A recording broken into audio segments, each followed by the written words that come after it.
문희정의 외신 브리핑.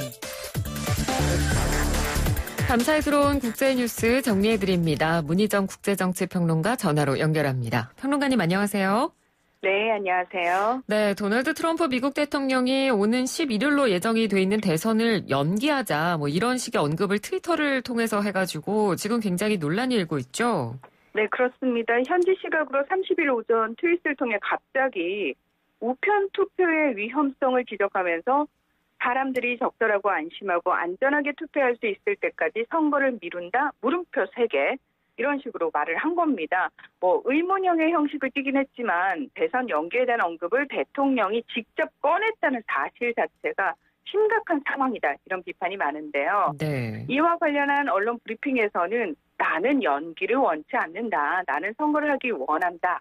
이렇게 얘기를 하면서도 하지만 만약 우편 투표가 실시된다면 부정선거의 가능성이 높다면서 반대 입장을 분명히 했습니다. 이 대선 연기를 결정할 권한은 대통령이 아니라 의회가 갖고 있기 때문에 현실적으로 이 대선 연기는 좀 불가능하다고 할 수 있는데요. 그럼에도 불구하고 트럼프 대통령이 굳이 대선 연기를 언급한 것은 어떻게든 우편 투표를 막겠다는 의지로 보입니다. 네. 이 코로나19 사태로 인해서 사실 경선 와중에 우편 투표 얘기가 나오기 시작했거든요. 네. 그때부터 트럼프 대통령은 계속해서 우편 투표는 절대 안 된다라는 입장이었습니다. 이 트럼프 대통령은 우편 투표가 부정선거, 사기극 이렇게 겉으로 대놓고는 이런 식으로 비난을 하지만 실상은 우편 투표를 하게 되면은 굳이 투표장으로 나오지 않아도 되는 그걸 번거로워하는 젊은 층들의 투표율이 올라가서 자신에게 불리해질 것을 염려하고 있다는 분석이 많은데요. 더불어서 혹시라도 자신이 대선에 패배했을 때 이 우편 투표를 불복의 명분으로 삼으려는 꼼수라는 얘기도 흘러나오고 있습니다. 예, 알겠습니다. 자, 다음은 코로나19 상황을 좀 짚어볼 텐데요. 아프리카에서 지금 확산세가 심상치가 않습니다. 신규 확진자 수가 한 달 새 2배 이상 급증을 했네요. 네, 그렇습니다. 뉴욕에 본부를 둔 비영리기구인 국제구조위원회가 현지 시각으로 29일 아프리카 대륙에서 확인된 코로나19 확진자 수가 지난 2달 동안 500% 증가했다. 이런 내용의 보고서를 발표를 했습니다. 예. 그런데 문제는 이 검사 수 자체가 심각하게 부족하기 때문에 코로나19 사태의 실제 피해 규모를 제대로 파악하기 어려운 상황이고 심지어 그런 상황에서 나온 수치가 이 정도다. 이런 점에서 만약 제대로 조사를 한다면 또는 실제로 파악되지 않은 확진자 수까지 감안을 한다면 아마 그 수는 더 엄청날 것이다 라고 얘기를 하고 있는 건데요. 국제구조위원회는 검사 능력 부족과 이 분쟁으로 황폐화된 의료 인프라 또 감염자에 대한 낙인 등 다양한 요인으로 인한 데이터 부족이 효율적인 코로나19 대응 능력에 심각한 영향을 미치고 있다고 지적하기도 했습니다. 네. 자, 따라서 세계보건기구가 29일 하루에만 아프리카에서 12,239명의 확진자가 새로 보고됐다. 이렇게 발표한 수치는 현실을 제대로 반영하지 못한 결과일 수도 있습니다. 이 최근 아프리카에서는 47만 1천여 명의 누적 확진자 수를 기록하고 있는 남아프리카 공화국과 또 4만 2천여 명을 넘어선 나이지리아 등을 중심으로 코로나19가 급속히 퍼지고 있는 것으로 파악되는데요. 이 남아공에서는 지난 27일부터 다음 달 24일까지 4주간 모든 공립학교에 대한 휴교령을 발동한 상태입니다. 한편 일부 전문가들은 더운 날씨인데다 이 사하라 사막 이남 지역은 인구의 70%가 30살 미만으로 이 젊고 또 고혈압이라든지 당뇨병 등 기저질환이 적기 때문에 이 코로나19의 확산에 도움이 될 것이다라는 전망을 내놓기도 했었습니다. 하지만 실질적으로는 많은 빈곤층과 열악한 보건의료 체계 등으로 인해 오히려 심각한 확산세를 보이고 있는 것으로 나타났습니다. 네. 자, 이 코로나19 초기 바이러스가 퍼지도록 놔두는 집단 면역을 선택해야 된다. 이런 목소리도 일각에서 나오고 있었는데 실제로 네네. 인도 빈민가에서 집단 면역에 성공했다는 얘기가 나오더라고요. 근데 이게 사실인가요? 이게 일단은 지금 뭄바이 소재 타다 기초연구소와 뭄바이시 당국이 이렇게 발표를 했습니다. 네. 지난달 사르 그리고 챔부르, 마퉁가 등 빈민가 3개 지역 주민 6,936명을 대상으로 혈청 조사를 벌였는데 주민의 약 57%가 항체를 보유한 것으로 드러났다는 겁니다. 게다가 인도의 다른 지역은 신규 확진자가 늘고 있는데 이 빈민가에서는 오히려 줄어들고 있고 또 전체 인구의 40%가량이 빈민층인 뭄바이의 사망률이 평균 사망률 5%보다 훨씬 적은 0.05%에서 0.01%에 불과하다는 것도 주목해 봐야 할 점이라고 지적을 했는데요. 네. 빈민가 외 지역의 주민 항체 보유율은 16%에 불과하고 또 집단 면역을 아예 표방했던 스웨덴의 경우 이 스톡홀름 주민들의 지난 5월 항체 보유율이 14%였다는 점을 비춰보면 상당히 고무적인 결과라는 겁니다. 이 전문가들은 특정 지역의 집단 면역이 형성되려면은 항체를 보유한 사람의 비율이 전체 집단의 약 60%에 달해야 한다고 말하고 있는데요. 이 전 세계에서 위생 상황이 가장 열악한 데다가 사회적 거리두기 역시 거의 불가능한 생활 환경으로 알려진 인도 빈민가에서 이런 의외의 결과가 나온 것은 그만큼 코로나19가 급속도로 확산했기 때문이다. 이런 추정이 나오고 있습니다. 네. 블룸버그 통신은 뭄바이 빈민가 주민들은 대체로 젊고 코로나19 중증을 앓을 가능성이 적다. 이런 설명을 내놓기도 했는데요. 하지만 이렇게 집단 면역 상태에 이르기까지 얼마나 많은 사람이 목숨을 잃었는지는 밝혀지지 않았다는 점을 또 주목해 봐야 합니다. 네. 인구 통계라든지 실생활에 대한 정확한 집계가 거의 되지 않고 있는 인도의 특성을 고려한다면 사실 이 결과를 곧이곧대로 믿기도 좀 어려운 상황이라고 할 수 있는데요.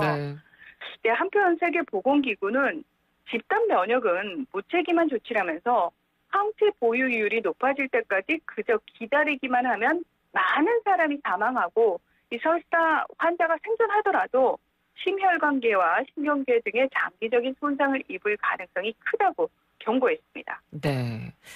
이 세계보건기구가 코로나19 사태 속에서 가장 위험한 집단 중에 하나로 원주민 사회를 꼽은 적도 있지 않습니까? 원주민 사회 맞습니다. 특성을 고려하면 충분히 그럴 만도 한데요. 그렇죠. 이 미국의 나바오족들이 오히려 성공적인 방역 결과를 보이고 있다고 하죠. 네, 굉장히 이례적인 상황이라고 할 수 있는데요. 네. 이 미국의 남서부 지역에 거주해온 아메리카 원주민인 나바오족은 애리조나, 유타, 뉴멕시코 이 세 개 주에 걸친 보호구역 안에서 자치국을 형성하며 살고 있습니다. 보호구역이라고 말은 좋게 합니다만 사실은 억지로 이들을 강제 이주시켜 놓은 거죠.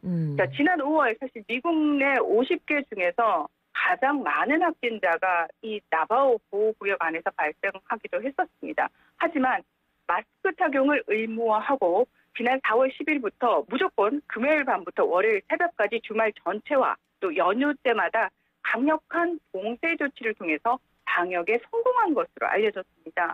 이 보건당국 공무원과 응급구조대원을 제외한 모든 주민은 집에 머물러야 하고요. 또 통행 금지를 위반한 주민은 최대 $1,000, 우리나라 돈으로 124만 원의 벌금을 내야 합니다. 네. 또 드라이브 스루 등 포장 판매 영업을 하는 직장과 주유소 등 필수 사업장까지 영업을 중단시킬 정도로 이 고강도의 봉쇄령이 이 자치구 전역에 실시가 되고 있는데요. 이처럼 자치정부의 적극적인 방역관리와 주민들의 합심으로 7월 말 현재 하루 21명의 신규 확진자가 발생하는 정도로 안정세에 접어들었다고 합니다. 예. 참고로 나바호족은 6.25 전쟁 당시 약 800명이 유엔군의 일원으로 참전을 했고 현재 130여 명의 참전 용사가 생존해 있는 것으로 알려졌는데요. 지난 5월에 우리 정부는 나바오족이 코로나19로 어려움을 겪고 있다는 사실을 접하고 마스크 만장과 손 소독제, 쌀과 물, 밀가루 등의 물품을 전달하기도 했습니다. 아, 그렇군요. 자, 이제 끝으로 거대 IT 기업들이죠. 뭐 애플, 구글, 아마존, 페이스북 이런 기업들이 미국 하원에서 열린 온라인 청문회에 참석을 했습니다. 이 자리에서 어떤 이야기들이 나왔나요? 네, 이 미국 하원 법사위원회가 지난해 6월에 통제되지 않은 소수 회사가 온라인 상거래, 통신, 정보 등에서 큰 힘을 갖고 있다면서 이들이 소비자에게 어떤 피해를 끼쳤는지 애플, 아마존, 구글, 페이스북을 상대로 반독점 조사를 벌이겠다고 발표를 했습니다. 동시에 이 미국 행정부 내의 대표적인 규제기관인 법무부와 연방거래위원회 역시 의회와 합의하에 반독점 조사에 착수를 했는데요. 그리고 그 1년이 넘는 기간 동안 조사 결과에 따라서 청문회를 29일에 연 겁니다. 이들 4개 회사의 최고 경영자들이 한꺼번에 소환이 됐고 공화당과 민주당 의원들은 한 목소리로 시장 독점을 비판을 했습니다. 공개된 자료에 따르면 구글 같은 경우에는 세계 검색 시장의 92%를 차지하고 있었고요.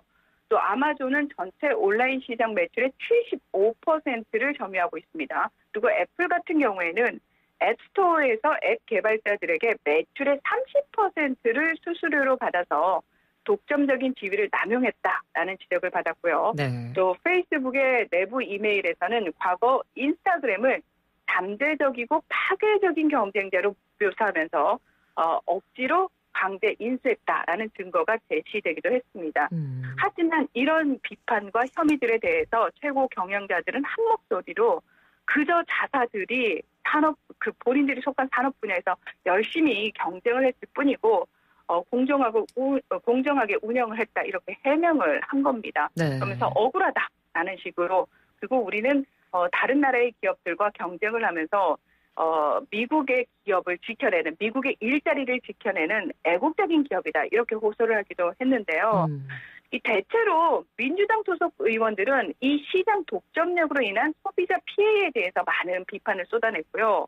공화당 소속 의원들은 굉장히 좀 다른 성향으로 이 기업들이 대다수 좌파 성향의 임직원들이 기업을 장악하는 바람에 정치적으로 편향된 검열을 하고 있고 여론을 조작하고 있다. 이런 부분에서 비판을 많이 내놨습니다. 네. 그러니까 이런 것마저도 사실은 정말 소비자를 고려해서 이런 반독점 조사를 했는지 아니면 어떤 정치적인 이유를 가지고 이 조사에 착수했는지를 좀 의심하게 되는 부분이라고 할 수 있는데요. 이 도널드 트럼프 대통령도 트위터를 통해서 의회가 거대 기업에 관한 공정함을 이번에도 가져오지 못한다면 내가 직접 행정명령으로 그것을 하겠다면서 자신에게 이 기업들이 좀 비판적이다라는 부분을 굉장히 못마땅해 했는데 이 기업들 가만히 내버려 두지 않겠다라는 뜻을 분명히 밝혔습니다. 예, 알겠습니다. 오늘 소식도 잘 들었습니다. 고맙습니다. 네, 고맙습니다. 네, 지금까지 문희정 국제정치평론가였습니다.